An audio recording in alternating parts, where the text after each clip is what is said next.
The last thing a man says before he dies tends to carry a lot of weight. And one of the last stories Jesus of Nazareth told just 3 days before he was executed was a story about saving, specifically a story about a man who did probably the most secure thing you've thought about doing with money. The man didn't waste his money, he didn't gamble it like his colleagues who were busy risking away their money on a daily basis. He protected every single coin he had. He kept it safe using the principle of saving. You'd expect that man to be rewarded for being disciplined and cautious enough to save his money, right? But no, not in this story.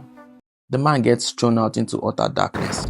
So I need to warn you before we start. By the end of this video, the things you've thought were the responsible moves to take with your money, such as saving, playing it safe, securing, will look like the single most dangerous things you could do with your money. So before I tell you the story that Jesus of Nazareth told just 3 days before he was executed, I need you to put away every version of the story you may have heard before, because some persons have heard portions of this story, but they never get the right interpretation. And I'm not going to ask you to take my own interpretation. That's not what we do here.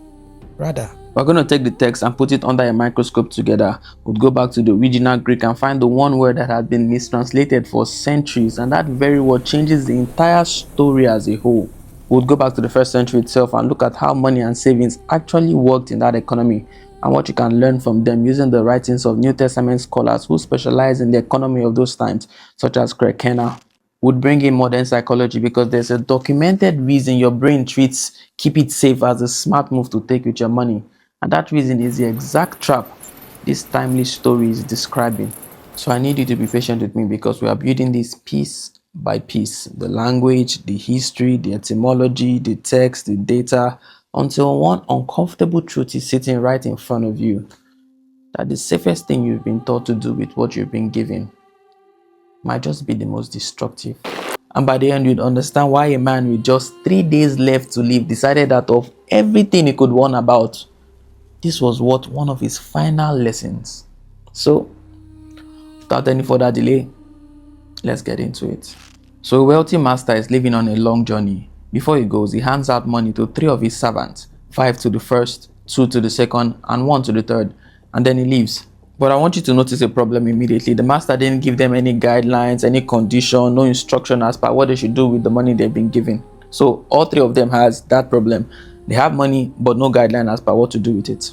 They can put the money to work and accept the risks that come with it, or they can hold it, guard it, and keep it safe. The first 2 puts the money to work, and the third one holds it and keeps it safe and secure. So these are the 2 problems the rest of this video is going to try to solve. Why would the 2 persons who risked what they were given promoted, while the man who saved what he was given, safe and secure, called wicked and thrown out into utter darkness? And why will a man who has just 3 days left to live and is aware of it spend any of that time telling a story about saving? Let's answer the first question because it is honestly counterintuitive to what saving is to us today and what saving was to them in those days. So the third servant took the money he was given, dug a hole, and buried it inside the ground. Now, I know that sounds like a very weird way to save money, but historically, that was a super smart move. Because in the first century, burying valuables in the ground was considered the safest available option. In fact, if you study the writings of scholars of the time, you find that under the legal norms, if someone lends you money and you buried it and the money gets stolen, you could not be held legally liable. So burying the money wasn't negligence as you probably initially thought. You see, it was the careful, cautious, legally protected move. It was actually what the careful custodian was supposed to do.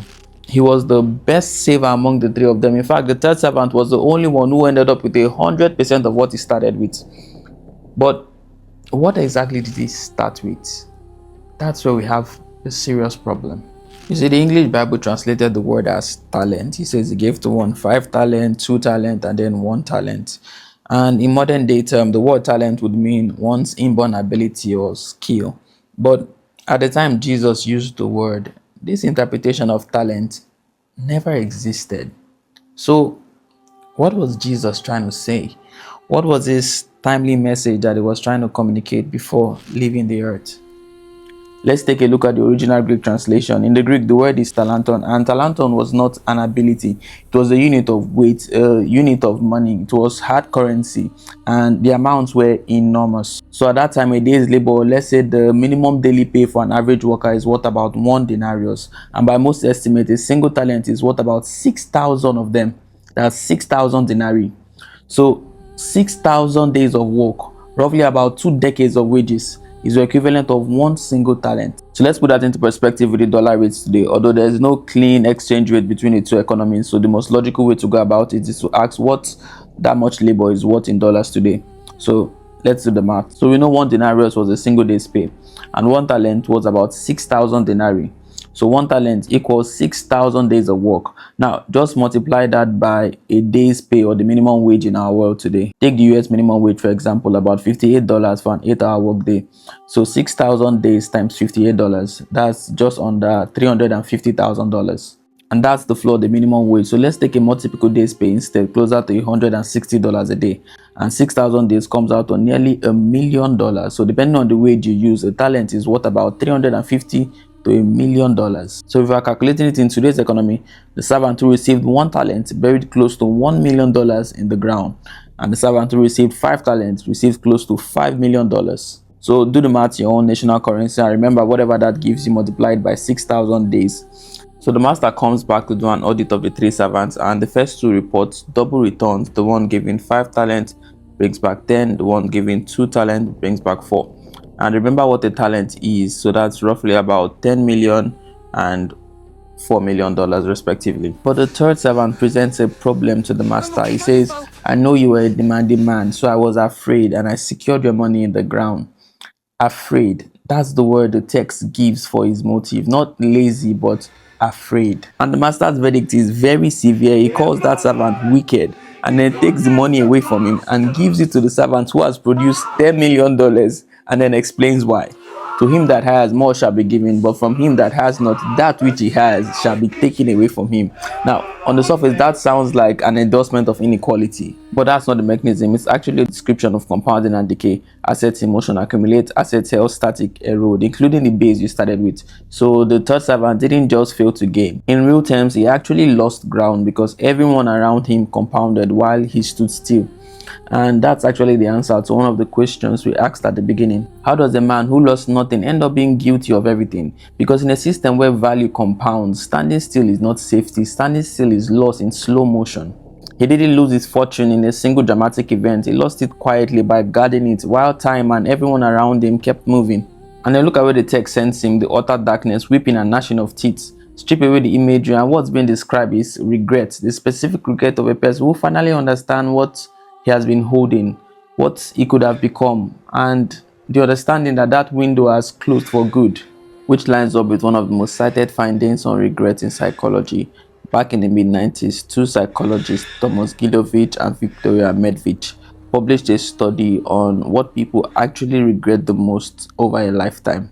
And what they found was consistent. Over a long run, people are less haunted by the things they tried and got wrong, and more by the things they never attempted at all. So the regret of inaction outlasts the regret of failure, or the regret of action.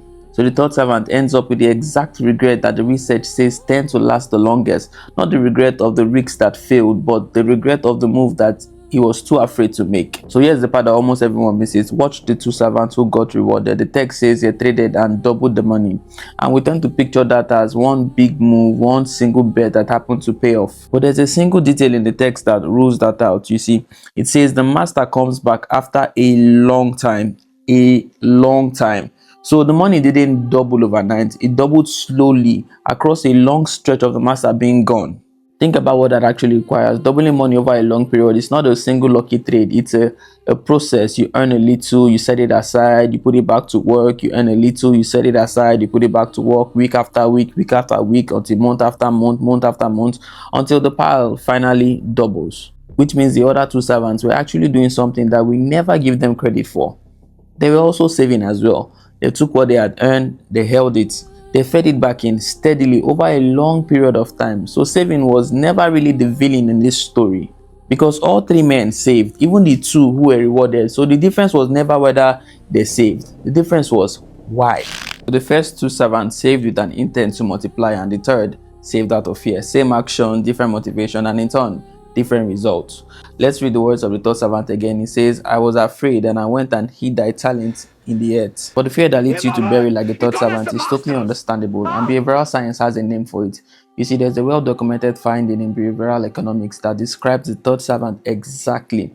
It's called loss aversion, and it comes out of the work of two psychologists, Kahneman and Tversky, the two researchers who basically formed the entire field of behavioral economics. And what they quantified was this: the pain of losing a given amount is roughly twice as intense as the pleasure of gaining the exact same amount. So we as human beings are systematically wired to overweight protecting what we already have and underweight pursuing what we could gain. So the third servant isn't an external unusual figure.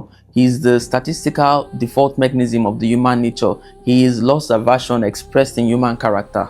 So freezing the asset feels rational, it feels safe, it feels responsible, which finally explains why caution is so seductive. Not because preservation is actually the best move, but because we are wired to feel the downside twice as much as the upside. Finally, the last question: why will a man who is fully aware that he is about to be executed in 3 days choose a story about saving as one of his final lessons? This story began long ago, all the way from the book of Genesis, from the very first command given to man. Be fruitful and multiply. The very first instruction given to human beings in a narrative is an instruction to take what you've been given and grow it. Now you can understand why Jesus of Nazareth, who was about to leave the earth, told this story, because as a master, he promised to return and he will come for an audit and you're expected to give account. So, what is in your hand that you buried out of fear like a third servant? It's time to dig it up.